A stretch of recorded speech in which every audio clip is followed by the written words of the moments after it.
Hello and welcome to Inside View. I'm your host, Joel Metzger, and joining me today is Jeannie Hayward, who's the director of the Resource Connection Food Bank. Jeannie, welcome. Thank you. Are you the executive director or just the director? I'm the director. You're the director. I got it right. Ha. Well, I am so pleased to have you on today because it is the season. It is the season. And you are just busy as ever, getting all kinds of things together to help those in need in the community and the kids and everybody to make this time of year so much better than it would be otherwise. And totally have my support. Well, thank you. I appreciate that. But we want to make sure that everyone knows about the needs that are out there. And so over the course of the talk tonight, we'll definitely let people know how they can help, because one thing I wanted to stress is that you do need help this year, especially in donations and then volunteers as well. And just right off the bat, what are some upcoming times when people could get involved with helping you pack and sort and all that kind of stuff? Well, as soon as next week, we're starting sorting, which is December 9th, 10th, and 11th. We've got a lot of food that's already been donated to us that are in huge bins that now need to be sorted out so that we can pack. So we will be sorting food on the, I think it's the 12th, the Rotary's going to come in and help us pack some food. And they're actually doing a distribution for us for about 200 families on Saturday. So that means less people having to come to the food bank on the day of distribution. So we'll be busy doing that. And then the following week, which is the 16th, 17th, 18th, we will be packing all of the food that we have. And then the 18th and 19th, we will be putting the toys out and the coats out so the families can pick out toys and coats for their kids. So we have shifts. We have 9 to 12 and 1 to 4, and we've got times, and all people need to do is call the food bank, and we can plug you in just wherever you need to be. And what's that number? 754-1257. Okay, so volunteers. Volunteers. It's your time. That's right. We need you. We need you now. Believe me. Sign up early. Okay, so hopefully between this and other things, we'll get more people to sign up and help you out. But before we get into kind of the ins and outs of Santa's Express and all these things that you're doing, I wanted to give people a chance to get to know you a little bit as a person, and that starts with where you grew up. So where did you spend your childhood? I grew up in the Bay Area. I grew up in the Walnut Creek, Concord area. 2 years of my growing up time, my family decided to move to Brentwood, and we lived on about 7 acres, and we were Noah's Ark. We had 2 of everything. And then we decided that Green Acres wasn't for us and needed to get back to the city a little bit, so back to Walnut Creek we went. So had a great time. Went to Las Lomas High School in Walnut Creek, and when it was a sleepy little town, and we used to cruise creek thinking that was a cool thing to do. Not anymore. It's totally different. But just had a great childhood and a great growing up in the Bay Area. And that area is pretty much surrounding Mount Diablo, right? Yeah. So you're looking up at this gorgeous, huge mountain. And I recently saw that kind of for the first time up close and personal, but it's a gorgeous area. So. It is. Hiking and all of that. It's beautiful in that whole area. Really lush and just a lovely area to grow up in. What were your interests and pursuits during your high school years? High school, I think I was it was business in high school. I took every business class I could take. I actually graduated early and went to work for a local attorney before I went on to college. And I loved all the aspects of, at that time we had accounting in high school. And we had, I feel like it's so many years ago, but, typing and accounting and anything that was business related, I really had an interest in. And so it was kind of fun to get through all of those classes. And that led to attending college down in the San Diego area. What was the university again? It was Point Loma Nazarene University. It was Point Loma College when I was going there, but they went into a university after I finished school there. And that is a beautiful campus, isn't it? It's right on the ocean. Yeah. It was my first year, I think I took beach. I loved it. I loved San Diego. It was a lot of fun. And then I started working for our yacht sales company about halfway through college, just part-time, and just had the best time. Those were great years, a lot of fun. Selling yachts. Yeah, well, I was in the office, working in their office, but I got to play a lot on those boats and do some fishing and a lot of sailing and those kind of things. So it was a great time. How did you handle suffering through the terrible San Diego weather? You know, that was really, really hard. That must have been difficult it for was you. really hard. I loved it. I really, really loved it down there. It was great. So moving along, you eventually found yourself in Orange County. Right. And you had a fairly prominent position there with, was it an insurance company or? Yeah, it was a life insurance company. Okay. It was Commercial Bankers Life Insurance Company. It was a company that had been around for 100 years. I was actually the first woman officer of that company. They'd never had a vice president woman before I stepped in, and I was pretty young, and to get to be in that position really early in my career was pretty awesome. And I was there for about 12 years and did a lot of traveling, did a lot of training with agents. I worked with actuaries, helping to develop product, and ran a department inside the company, and we were purchased, and I made it through the transition. Oh, and nice. So I was traveling back and forth to Austin, which was one of our the company that purchased us, of the Americo companies that purchased us, or Dallas, and did training and all of that. So it was an interesting time of life. It was a lot of fun. I enjoyed it. And I imagine that some things you took away from that are things you still use today in terms of managing people and things like that. Yeah, I think all of the things that I got to do in my career kind of culminated when I came to the food bank. You know, you just started thinking of marketing and sales and just the different things, understanding budgets and all of that. Obviously, I didn't know everything when I walked in the door of the food bank at all, but and I'd always worked for profit, not for nonprofit, so that's a little different.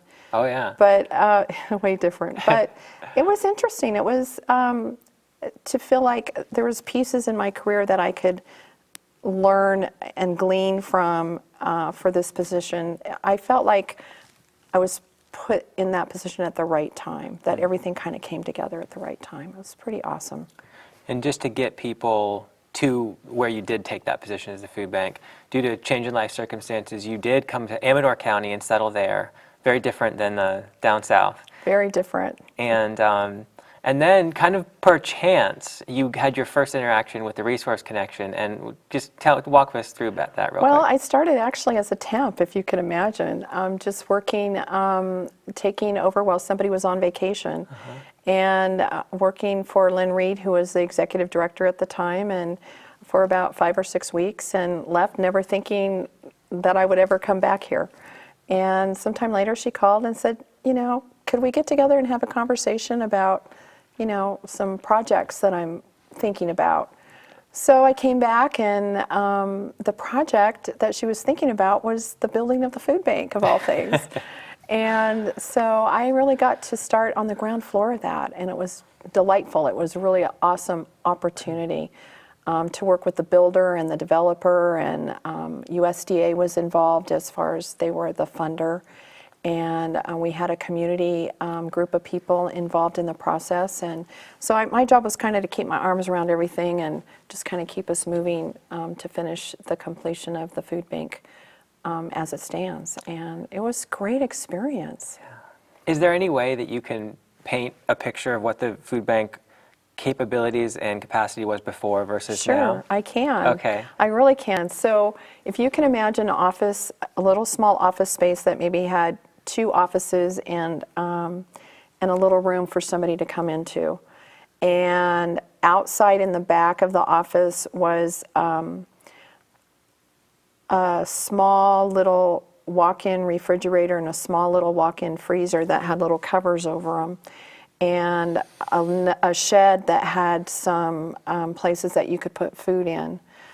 And about serving anywhere between, let's just say, an average of 71 families a month. And that picture that I'm taking was in 2008.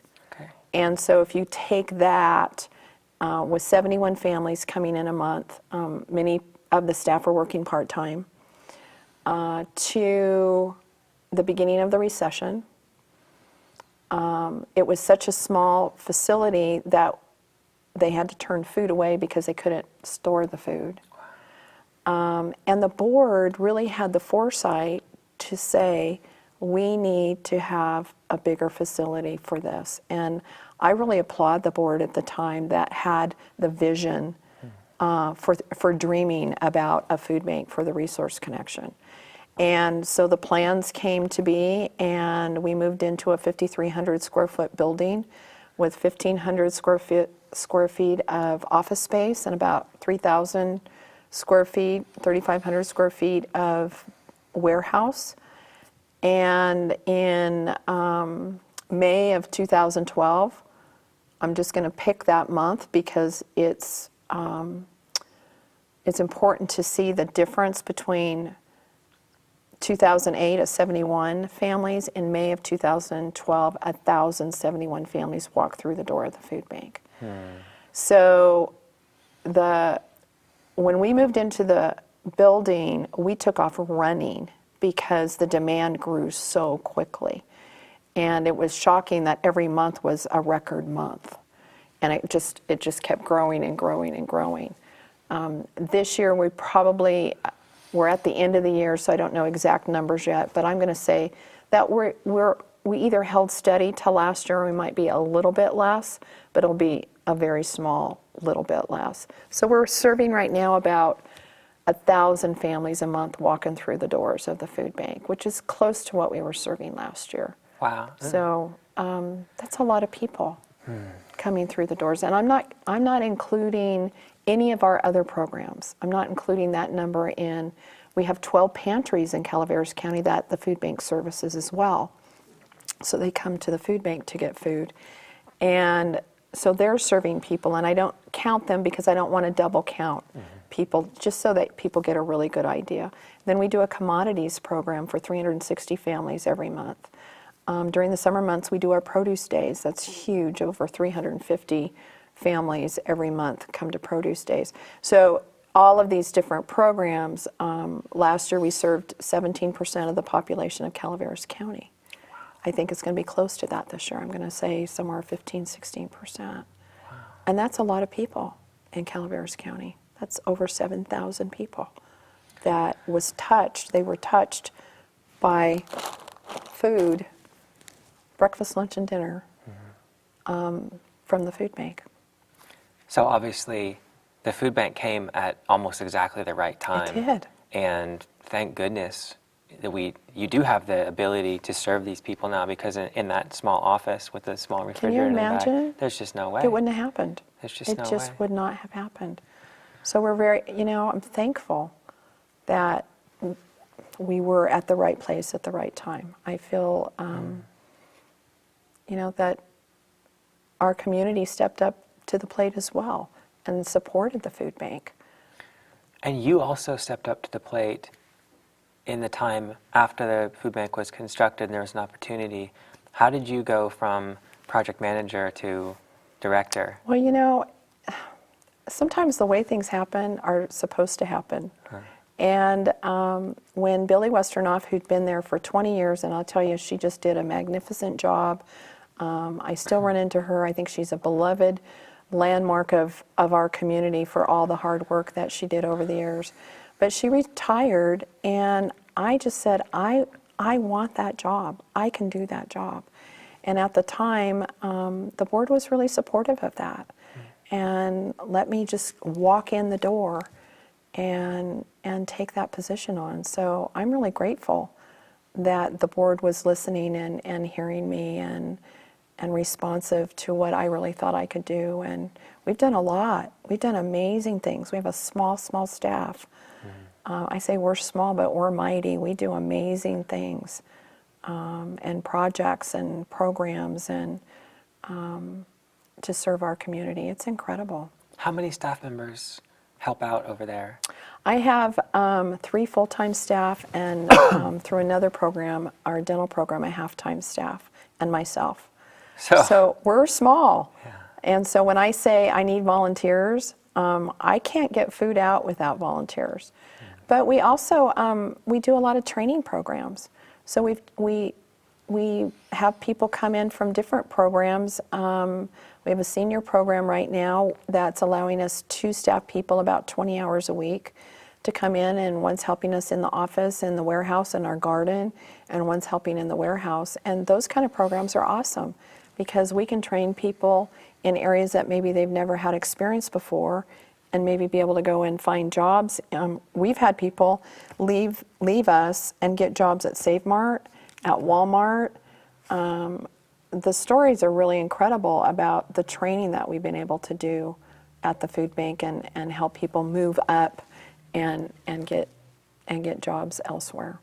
And it really is. I mean, it's a very neat facility the way it was designed. It And I is. think my favorite part, because I grew up on a farm, is that you have an actual garden and orchard right in the front. In fact, you drive around that when you're going to go in and out of the food bank.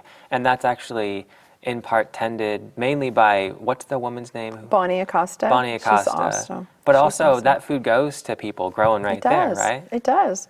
So right now we're growing kale, and we're growing Swiss chard, and we're growing onions, and I mean it's beautiful out there. It's our spring garden was just absolutely incredible. I think we had over 3,000 pounds come out of the garden during that, with tomatoes and eggplant, and it felt like it was beautiful. It was very lush and gorgeous. And we just got a greenhouse. Oh, you did? Yes. Nice. So I'm excited about that. The Rotary came back and said, let's do something else. And I said, okay. I love it. It's because they built the garden for us. The Rotaries all came together and put that garden in for us. And so to put a greenhouse in, that will really help us. Oh, yeah. To be more sustainable, to grow things from seed. And I'm excited about the greenhouse. I think that's just great. Let's talk Santa's Express. Okay. Because that is what's happening right now. It is. And does that kind of include Thanksgiving and Christmas, or is Thanksgiving a totally separate thing from Santa? No, it's included. And this year we did something a little different at Thanksgiving. Instead of doing one big event at Thanksgiving, we decided that we would give food out all month long to families. So they got stuffing and a pie and green beans and cream of mushroom soup and gravy mix and all kinds of things all month long. And so that then puts us in doing one big huge event in December for Santa's Express. And that's on the 20th that happens? It's on the 20th of December, distribution. the distribution is. Okay. And it's at 3 locations. We do 2 remote locations, one in West Point at the Blue Mountain Coalition for youth and families, and one in Murphy's at the Murphy Senior Center and Faith Lutheran Church parking lot. And then we do the food. We have the biggest distribution at the food bank, and then for the clothes and toys for the distribution at the food bank, we use the gymnasium at Mountain Oaks School. Which is just outside San Andreas. Right. It's just not even a half a mile from the food bank, which is really awesome because families. We actually do a drive-through. So I've had people this year go, I never knew what you did at Santa's Express. How do you serve all those people? Our plan is to serve about 1,300 families. Wow. We've signed up right now. We're getting close to about 1,200. So we'll be somewhere, I think, between 1,200 and 1,300 families. And that's not people, that's families. That's families. Which can be quite a bit A more. lot of people. Yeah. So, and we do it all in one day, which is incredible. But we have these remote sites so people from Arnold and Murphy's don't have to drive all the way down. And people from West Point, Railroad Flat, that Glencoe, that whole area, they don't have to drive all the way down. And we put toys and coats up in those remote areas as well. So we actually do it all in one day. It's But in order incredible. to do that, there's so much groundwork that has to go into place. And you start planning this event, I mean, it is year-round, but you really look at it. How early do you start planning this? In my mind, I start thinking about it's June or July, and it's like, Christmas is not going to be that far away. And I start thinking about it. And this year in August, I actually started doing lots of planning August, September, things really get rolling. We had a very successful fundraiser this year with the Santa's Express dinner dance, where I think we're still figuring it out, but we're close to about $26,000 raised. Wow. Which is a record high for anything that I've ever done. You know, and I'm not certainly taking credit for that because it was done by volunteers. It was incredible. But that's a lot of money to be brought in for Santa's Express this year. And so that allows us then, for those things that don't get donated, to go out and purchase. So toys, we'll do a big toy buy one night. We'll do a coat buy one night. And for those things that we don't have, food, we'll be purchasing some food. Do those dollars go farther for you than it would for me buying as a food bank? Food-wise, absolutely. How does that work? Because a lot of food, so I can get food as little as 9 cents a pound through Feeding America. I'm a partner with Feeding America. So, for example, we got cake mix. We're going to include cake and frosting in for desserts with Santa's Express. And I got those at 9 cents a pound. So if a package weighs a pound, that costs me 9 cents. You go to the grocery store, you're going to pay $1.39 for that. So, and those are donated products to Feeding America. And Feeding America is a national nonprofit organization. And that food gets funneled all the way down, and we pick ours up in Manteca, but we get our food, a lot of our food, through Feeding America. But also produce. So at Santa's Express, families are going to have potatoes or carrots or apples or oranges. There'll be some produce, whatever we get these next 2 weeks. We actually got cauliflower today, which I was excited about. Where did that come from? So we're part of a consortium called California Association of Food Banks Farm to Family Program, and I can get produce as little as 15 cents a pound. So if you can imagine getting 2,000 pounds of potatoes, if you had to buy that in the grocery store, I couldn't afford to buy that in the grocery store.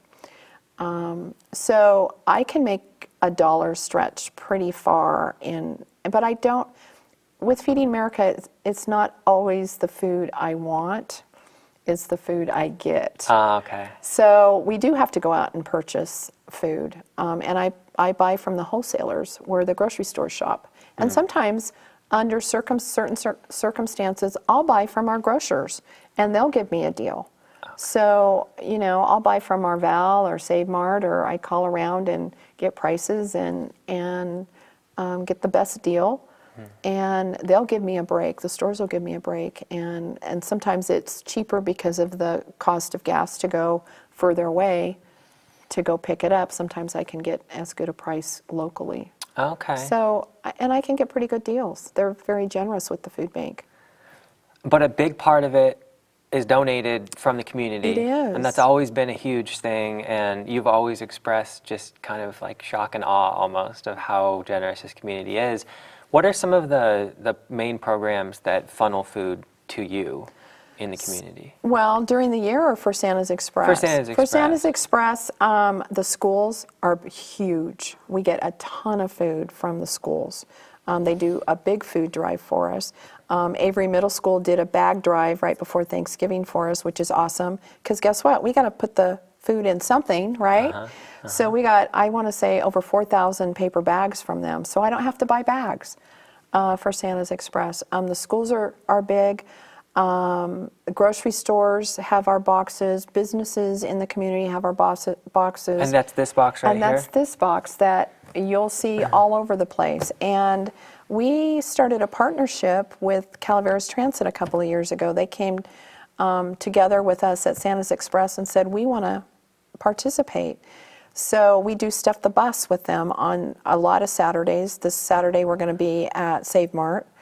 And they bring a bus out, and we bring out some bins, and we pass out flyers to people saying this is what we're looking for. We give them what I say a shopping list. And people shop for us and donate it. So that's been huge. The wonderful thing about Transit this year is they offered to pick our food up at a lot of these locations where the food is. So we don't have to get our truck out. They're already in the area. So their drivers have volunteered to go get the food for us on their routes, Cool. which is really efficient. Yeah. And it's a great way to get the food back into the food bank. So I want to say over the past years, we can get close to about 30,000 pounds of food during the holiday, which is great. Donated food? Donated food. And how much do you need to meet the demand? About that much. I mean, Okay. it's been pretty even. As I say, we do buy some things on top of that. What do you need most right now? Right now, to be quite honest, I need 250 turkeys or hams. You need turkeys and ham, so that big main One or the meal other. item. I'm that short. I purchased some hams. We've done stuff the buses. I think we've gotten over 300 turkeys and hams so far. But I guess my plea is, are there 250 families out there that would be willing to bring us a turkey or ham in Calaveras County? Okay. That would be awesome. And there's still how many shopping days left till the 20th? Plenty. Plenty. So, that would be the biggest plea, is that we really need the turkeys or hams. And I'll just wait and see what happens, because this community always steps forward. Is there anything that you want to add before we are finished tonight? I think the biggest thing that I want to add is how grateful I am to the community for the support that I get here. Funding isn't always easy. Feeding people, families that come to see us are under a lot of stress. And our community has just always continued to step forward and support the work that we do. The last thing I guess I want to say is that there are some cuts that are going to be happening at the federal level. Right now, the Farm Bill is at play, and our representatives are talking about cuts to the food stamp program. Many families have already seen a cut that ended the end of October. So a family of 4 might have seen $36 to $40 taken off their food stamps. We feel that here. We feel that here. And so when I say that amount of money, $36 to $40, you and I might not think that's a whole lot of money, but the reality is that's breakfast, lunch, and dinner for many families that they now are going to have a harder time getting food for. So right now there's a plea out to call and say, protect the food stamps. There's many families, I think it's over 2,500 families in Calaveras County that are on that program. That brings money into our economy. That money gets spent at our grocery stores to the tune of, right now, about $700,000 a year, right here locally. So there's a need to say, wait, don't cut us yet, because it's not over for us. It's not over for many people here in Calaveras. And we're out of time. And we are. But I want to thank you for joining me on this edition of Inside View. And one final reminder, there is a Salvation Army that has a local chapter, and you can go to the food bank and you can give locally, so it stays in Calaveras County. I'm your host, Joel Metzger. Thank you to Jeannie for joining me, and I hope that you join me here next time.